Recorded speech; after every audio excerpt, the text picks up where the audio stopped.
بسم اللہ الرحمن الرحیم۔ صحیح بخاری کی کتاب الایمان کا باب نمبر 3، باب امور الایمان، ایمان کے امور کا باب۔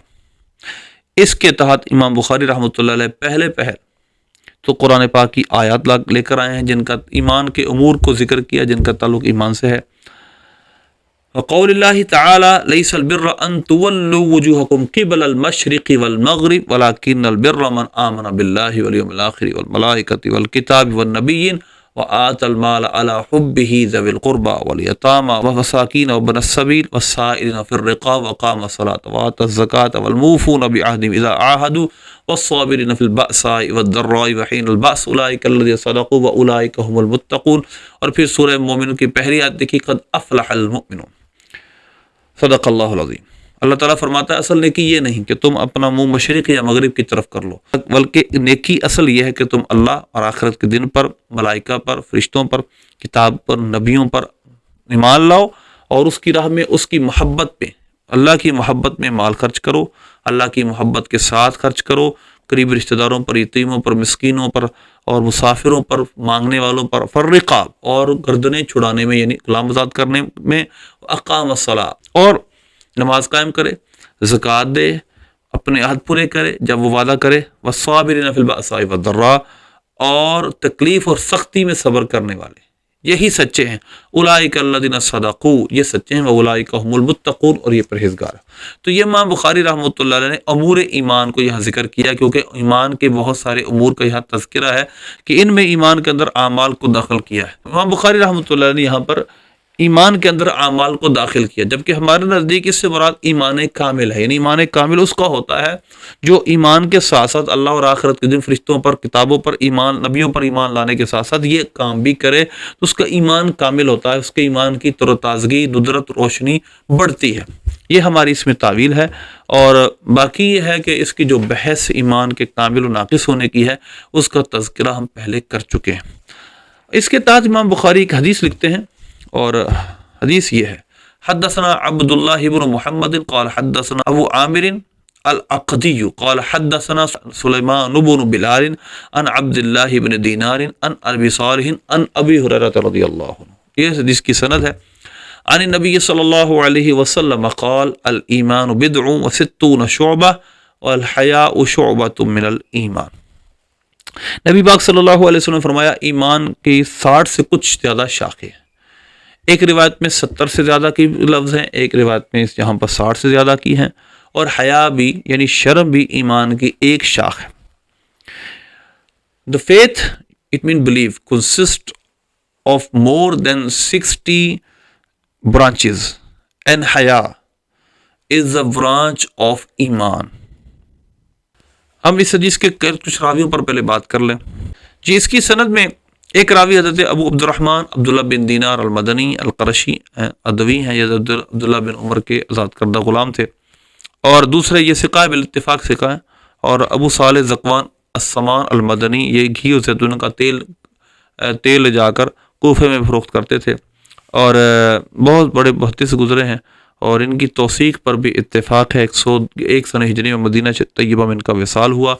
اور آگے جو راوی حضرت ابو ہریرہ رضی اللہ، حضرت سیدنا ابو ہریرہ رضی اللہ عنہ کے نام کے متعلق تقریباً 30 قول ہے، اور امام ابن حجر عسقلانی رحمۃ اللہ نے تو بڑا طویل کلام کیا اس موضوع پہ کہ سیدنا ابو ہریرہ رضی اللہ عنہ کا نام کیا ہے۔ بہرحال جو زیادہ نام بیان کیا جاتا ہے عبد الرحمن بن صخر الدوسی ہے۔ یہ پہلے شخص ہیں جن کی کنیت بلی کے ساتھ ابو ہریرہ مشہور ہوئی، اور یہ بلی کے ساتھ کھیلتے تھے۔ نبی پاک صلی اللہ علیہ وسلم نے ان کی کنیت ابو ہریرہ رکھ دی، اور یہ اہل صفہ میں سے تھے، چبوترے والے، جن کو ہر وقت نبی پاک صلی اللہ علیہ وسلم کی صحبت میسر ہوتی تھی۔ فتح خیبر کے سال اسلام لائے، اور زمانہ جاہلیت میں ان کا نام عبد شمس تھا، اسلام میں ان کا نام عبد الرحمن تھا۔ میں نے ایک نام ذکر کیا، بہت قول ہیں، اتنا اختلاف کسی کے نام میں نہیں۔ ان کی ماں کا نام میمونہ تھا، اور ایک قول یہ ان کا نام امیہ تھا۔ بہرحال بہت سارے قول ہیں۔ یہ انہوں نے 5374 حدیثیں بیان کی ہیں، اور ان میں سے امام بخاری اور امام مسلم رحمۃ اللہ علیہ نے 325 حدیثوں پر اتفاق کیا، متفق علیہ ہیں، اور 93 حدیثیں امام بخاری رحمۃ اللہ علیہ سے ذکر کرتے ہیں جو امام مسلم نے روایت نہیں کی، اور 190 حدیثیں امام مسلم نے متفرد روایت کی ہیں۔ حضرت ابو ہریرہ رضی اللہ عنہ سے جن لوگوں نے حدیثیں بیان کی ہیں ان کی تعداد 800 سے زائد ہے۔ ان میں صحابہ بھی ہیں، تابعین بھی ہیں۔ صحابہ میں حضرت عبداللہ بن عباس، حضرت جابر، حضرت انس رضی اللہ تعالی عنہم جیسے صحابی ہیں۔ حضرت سیدنا ابو ہریرہ 57 یا 58 یا 59 سن ہجری مدینہ طیبہ میں فوت ہوئے اور 78 سال کی عمر شریف آپ نے پائی۔ ان کو جنت البقیع میں ہی دفن کیا گیا۔ ان کے سوا صحابہ میں ان کے سوا کسی کی کنیت ابو ہریرہ نہیں۔ اب اس حدیث میں ایمان کی شاخوں پر بات کی گئی، ایمان کی شاخیں ہیں۔ اس کے بارے میں بہت ساری روایات ہیں اور صحیح یہ ہے کہ ان روایات کے لفظوں میں اختلاف ہے، بعض میں 70 کا لفظ ہے، بعض میں 60 کا لفظ ہے۔ بدع کہتے ہیں 3 سے لے کر 9 تک کا عدد۔ قرآن پاک میں بھی بدع سنین یعنی 3 سے لے کر 9 کا عدد استعمال ہوا ہے۔ بدع کا لفظ قرآن پاک میں بھی استعمال ہوا، جس کا معنی ہوتا ہے 3 سے 9 تک کا عدد۔ تو لہذا ایمان کے کئی شعبے ہیں، ایمان کی کئی شاخیں ہیں اور اس میں سے حیا ایک شاخ ہے۔ دیکھیے امام ابن حجر اسقلانی رحمۃ اللہ کیا لکھتے ہیں، الحیا بالمد، الحیا یعنی مد کے ساتھ ہے، مد متصل کے ساتھ ہے۔ لغت میں کہتے ہیں تغیر و انکسار یعتر الانسان من خوف ما یعاو به، کہ جو انسان کے اندر ایک انقباض کی ایک کیفیت پیدا ہوتی ہے، اضطراب پیدا ہوتا ہے، جو کسی شے کو چھوڑنے کا باعث بنتا ہے، اس کو کہتے ہیں حیا۔ اچھا، کچھ یہاں پر ایک اور بات بھی ہے، ایک ہوتا ہے حیا شرعی۔ حیا شرعی کے بارے میں امام لکھتے ہیں خلق یبعث علی اجتناب القبیح ویمنع من التقصیر فی حق ذی الحق، کہ یہ ایسا خلق ہے جو انسان کو قبیح چیزوں کے چھوڑنے پر ابھارتا ہے اور حق والے کے حق میں کمی کرنے سے روکتا ہے۔ تو لہذا اس وجہ سے کہا گیا الحیاء خیر کلہ۔ یہاں پر ابن حجر اسقلانی رحمۃ اللہ علیہ کے اعتراض کرتے ہیں اور اس طرح کا جواب بھی دیتے ہیں، فإن قیل الحیاء من الغرائز کیف جعلوا شعبۃ من الایمان، کہ حیا تو انسان کی ایک طبیعت ہے، نیچر ہے، جبلت ہے، تو اس کو ایمان کا شعبہ کیسے بنایا جا سکتا ہے؟ اس کا جواب دیتے ہیں اجیبو، اس کا جواب یہ دیا گیا ہے بأنہ قد یکون غزیرۃ وقد یکون تخلقا، کبھی حیات غزیر ہوتی ہے، طبیعت میں شامل ہوتی ہے، کبھی تخلقاً ہوتی ہے، انسان کو اختیار کرتا ہے اس کو، لیکن استعمال علی وفق الشرع یحتاج الی اکتساب علم و نیت، لیکن جو شریعت میں اس کا بولا جانا ہے وہ انسان کی اکتساب پہ کمانے پر، یعنی اس کو اختیار کرنا، اس کے بارے میں جاننا، اس کی نیت کرنا، یہ ایمان میں سے ہے۔ تو لہذا یہ وہ کام ہے جو انسان کو برے کام سے روکتا ہے۔ لہذا جو ایک حیا ہے جس کو ہم کہتے ہیں یہ طبی حیا ہے، انسان میں مجھے حیا اذان پڑھنے سے، یہ حیا مراد یہاں نہیں ہے، کیونکہ یہ حیا تو بہرحال اسلام میں ویسے مذموم ہے۔ اس حیا کا مطلب جو حدیث میں ہے، انسان یہ دیکھے تو کوئی گناہ کرتے وقت انسان خیال کرے کہ میں جس کی نافرمانی کر رہا ہوں وہ مجھے نعمتیں دیتا ہے، تو یہ وہ حیا ہے جو اسلام میں جس پر ابھارا گیا ہے۔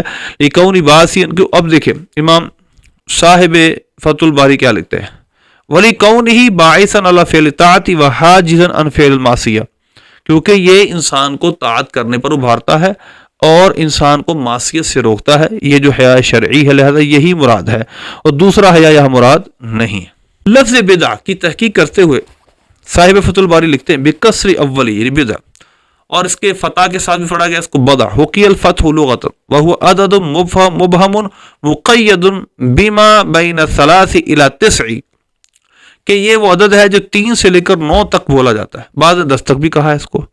قرآن پاک میں فَلَبِثَ فِي السِّجْنِ بِضْعَ سِنِينَ، حضرت یوسف علیہ السلام کے بارے میں کہ آپ کچھ سال اس سجن میں، اس قید خانے میں، پریزن میں رہے۔ اسی طرح سورہ روم میں ہے فی بضع سنین، کچھ سالوں، 3 سے لے کر 9 یا 10 کا عدد وہاں بھی مراد دیا گیا ہے۔ تو بدع کا لفظ قرآن پاک میں بھی استعمال ہوا ہے۔ اسی طرح شعبے کتنے کون کون سے، امام بہقی رحمۃ اللہ اس پر کتاب لکھی شعب الایمان، لیکن بارہ یہ سب اجتہاد ہے کہ یہ شعبے مراد ہے، یہ شعبے مراد ہے، باقی اللہ اس کے حبیب صلی اللہ علیہ وسلم بہتر جانتے ہیں کہ یہ کون کون سے شعبے یہاں مراد ہے۔ بارہ حدیث پاک میں 3 شعبے بیان کیے گئے، ایک تو ہے اعلیٰ شعبہ لا الہ الا اللہ، ادنا اماطۃ الاذی عن الطریق، یعنی رستے سے اذیت دے چاہے کوئی شے کو ہٹانا، اور درمیان میں ایک اور شعبہ بیان کیا گیا الحیاء شعبۃ من الایمان۔ اس کے علاوہ کیا کیا ایمان کے شعبے ہیں ہم علماء نے بیان کیے ہیں، قیاساً بیان کیے ہیں، لیکن اس میں حقیقت کیا ہے اللہ رسول بہتر جانتے ہیں۔ اللہ سے دعا عمل کی توفیق عطا فرمائے۔